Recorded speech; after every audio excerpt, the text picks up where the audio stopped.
जय श्री कृष्णा दोस्तों, हमारे BS शर्मा भारद्वाज चैनल में आप सभी दोस्तों का स्वागत है।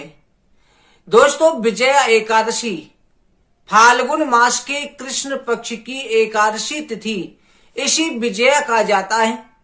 भगवान श्री रामचंद्र जी ने रावण पर विजय प्राप्ति के लिए विजया एकादशी का व्रत किया था। दोस्तों, एकादशी के दिन भगवान श्री रामचंद्र जी की पूजा अवश्य की जाती है। इसलिए ग्रंथों के अनुसार एकादशी का व्रत अगर सूर्य उदय कालीन हो, सूर्य उदय कालीन या उसके संग द्वादशी के साथ में एकादशी अगर आधी घड़ी भी लग रही है, उसी दिन एकादशी का व्रत रखा जाता है।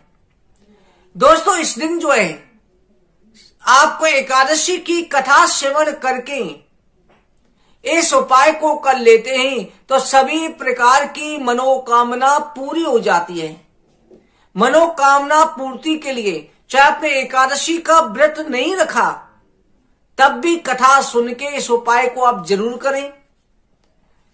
और दोस्तों, एक बात का आप ध्यान रखें, अपनी यथाशक्ति एकादशी, पूर्णमासी और जो पर्व होते हैं उन पर महत्व होता है कि आप उपाय भी करें और उपाय के साथ में चाहे आप 1 रुपया दान करें, चाहे आप 11 करें, यथाशक्ति दान जहां भी श्रद्धाओ अवश्य करना चाहिए।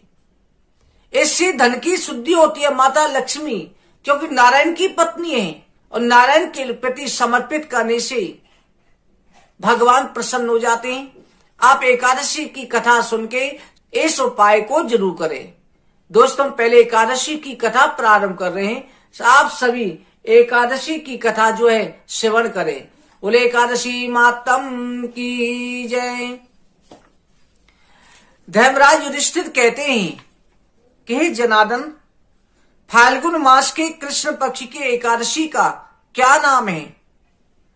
इस एकादशी की विधि क्या है? कृपा करके एकादशी के महत्व का वर्णन कीजिए।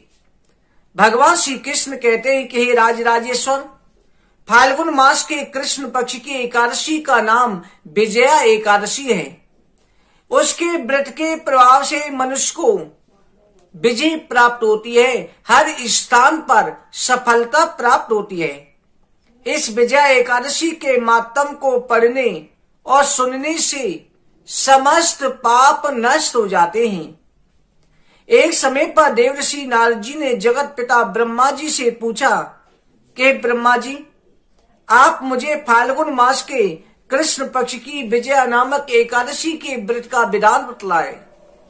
ब्रह्मा जी कहने लगे कि हे नारद, विजया एकादशी का व्रत प्राचीन तथा नए पुराने सभी पापों को नष्ट करने वाला है। ये समस्त मनुष्यों को विजय प्रदान करता है। त्रेता युग में जब श्री रामचंद्र जी को 14 वर्ष के लिए वनवास हो गया था, तब वो श्री लक्ष्मण जी सहित जानकी जी सहित पंचवटी में निवास करने लगे। उस जगह रावण ने माता सीता का हरण कर लिया। इस दुखपूर्ण समाचार से श्री रामचंद्र जी अत्यंत व्याकुल हुए और श्री सीता जी की खोज में चल दिए। घूमते घूमते वो जटायु के पास पहुंचे और कुछ आगे चलकर उनकी सुग्रीव के साथ मित्रता हो गई। बाली का वध किया। फिर हनुमान जी ने लंका जाकर के सीता जी का पता लगाया और वहां से लौटकर के हनुमान जी श्री रामचंद्र जी के पास आए। सब समाचार कह सुनाया। श्री रामचंद्र जी ने सुग्रीव की सम्मति लेकर के बानरों भालुओं की सेना सहित लंका में प्रस्थान किया।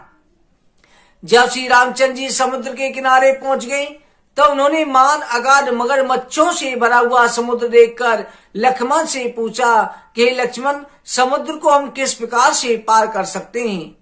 श्री लक्ष्मण जी कहने लगे, हे राम जी, यहाँ से करीब आधा योजन की दूरी पर कुमारी द्वीप पर बकडालब्य नाम के मुनि रहते हैं। आप उनके पास जाकर के इसका उपाय पूछिए। लक्ष्मण जी के वचनों को सुनकर श्री रामचंद्र जी बकडालब्य ऋषि के पास गए। उन्होंने प्रणाम करके बैठ गए। मुनि ने उनसे पूछा कि हे राम जी, आप कहां से पधारे हैं? श्री रामचंद्र जी बोले, महर्षि, मैं अपनी सेना से यहाँ आया हूं, राक्षसों को जीतने लंका जा रहा हूं। आप कृपा करके समुद्र पार करने का कोई उपाय बतलाएं। बगडालभ ऋषि बोले, हे राम जी, मैं आपको एक उत्तम व्रत बतलाता हूं। फाल्गुन मास के कृष्ण पक्ष की विजया एकादशी का व्रत करने से तुम अवश्य समुद्र से पार हो जाएंगे, तुम्हारी विजय अवश्य होगी। हे राम जी, इस दिन व्रत की विधि है कि दशमी के दिन स्वर्ण, चांदी, तांबा या मिट्टी का एक घड़ा बनावे। उस घड़े को जल में भर करके उसमें जल भर दे, पंच पल्लव रखकर वेदी पर स्थापित करे, नीचे सतनजा 7 प्रकार के अनाज मिलाकर के रखे, ऊपर जौ रखे, उसके ऊपर नारियल भी स्थापित कर सकते हैं और श्री नारायण भगवान की स्वर्ण अथवा जैसी शक्ति और प्रतिमा स्थापित करे। एकादशी के दिन स्नान आदि से निवृत्त होकर के धूप दीप नैवेद्य नारियल से भगवान की पूजा करे। वो दिन भक्ति पूर्वक घड़ा के सामने व्यतीत करे। रात्रि को भी उसी तरह से बैठ करके कलश के सामने भगवान विष्णु के सामने बैठ करके जागरण करना चाहिए। द्वादशी के दिन नदी या तालाब के किनारे स्नान से निवृत्त होकर के उस घड़े को ब्राह्मण को दे देना चाहिए, क्योंकि व्रत में जो है दान अवश्य करना चाहिए। हे राम जी, यदि तुम इस व्रत को सेनापतियों के साथ करोगे अवश्य विजय प्राप्त होगी। इसके पश्चात श्री रामचंद्र जी ने विधि पूर्वक विजया एकादशी का व्रत किया। उसके प्रभाव से लंका में राक्षसों पर विजय पाई। अतः हे राजन, जो मनुष्य इस व्रत को विधि पूर्वक करेगा उसको हर जगह पर विजय और सफलता प्राप्त होगी और हर मनोकामना पूरी हो जाएगी। ब्रह्मा जी ने नारद जी से कहा, पुत्र, जो कोई इस व्रत के मातम को पढ़ता या सुनता है उसे निश्चय ही वाजपेयी यज्ञ का फल प्राप्त होता है। बोले एकादशी मातम की जय।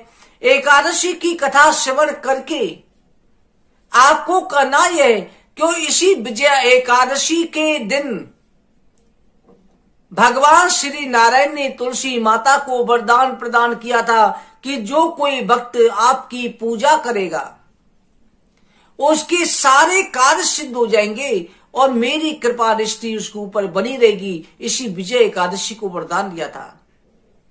दोस्तों, इस दिन विजया एकादशी अगर आपको पहले से तोड़ के पत्ते रखे हुए हैं या गिरे हुए पत्ते मिल जाए, उन पत्तों को धोकर के भगवान श्री नारायण को ओम विष्णु प्रियाय नमः, लक्ष्मी नारायणाय नमः कहकर के अर्पित करना चाहिए। इस दिन आप एक लोटे में जल डाल करके उसमें लाल वस्तु, लाल फूल डाल करके, रोली डाल लो, लाल फूल डाल लो और थोड़ा मीठा शक्कर डाल लो। सूर्य भगवान को अर्घ अवश्य देना चाहिए। ओम सूर्याय नमः, ओम भास्कराय नमः, ओम हिरण्यगर्भाय नमः, ओम आदित्याय नमः, किसी भी मंत्र के द्वारा आज सूर्य भगवान को अर्घ दें और इस दिन आप भगवान के सामने लाल फूल भगवान के सामने अर्पित करें। इस दिन गाय के लिए भी लाल फल या गुड़ गाय को अवश्य खिलाए। और भगवान के सामने आपको एक उपाय और करना है। आपको करना यह है कि अपने हाथ में 5 इलायची लेकर के आप भगवान के सामने बैठ जाएं और आपको जो है ओम नमो भगवते वासुदेवाय इस मंत्र का 11 बार उच्चारण करके उन इलायचियों को माता तुलसी के गमले में थोड़ी मिट्टी हटा करके दबा देना है कि तुलसी की पूजा का भी विशेष महत्व है। साइड में जो है थोड़ी मिट्टी हटा के दबा दें और एक घी का दीपक तुलसी के पास दबा दें और अपनी मनोकामना बोल दें। देखना निश्चित रूप से आपकी मनोकामना पूरी होगी। और जो लाल फल आपने भगवान के सामने अर्पित किया है, पूजा के बाद में प्रसाद के रूप में ग्रहण कर लें। अगर किसी जातक को पुत्र प्राप्ति में, संतान प्राप्ति में, विवाह में, नौकरी में किसी भी तरह की परेशानी और आ रही है तो 11 बादाम लेकर के भगवान के मंदिर में जाकर के विष्णु भगवान के सामने चढ़ा के आ जाना, अपनी मनोकामना बोल के चढ़ाया ना, निश्चित रूप से आपकी मनोकामना भी पूरी होगी। ये हमने उपाय जो बताए, आसान उपाय, इन उपायों को जरूर करें। भक्तों, अगर आपको हमारी जानकारी अच्छी लगी है, वीडियो को लाइक और शेयर जरूर करें। आप सभी को जय श्री कृष्ण।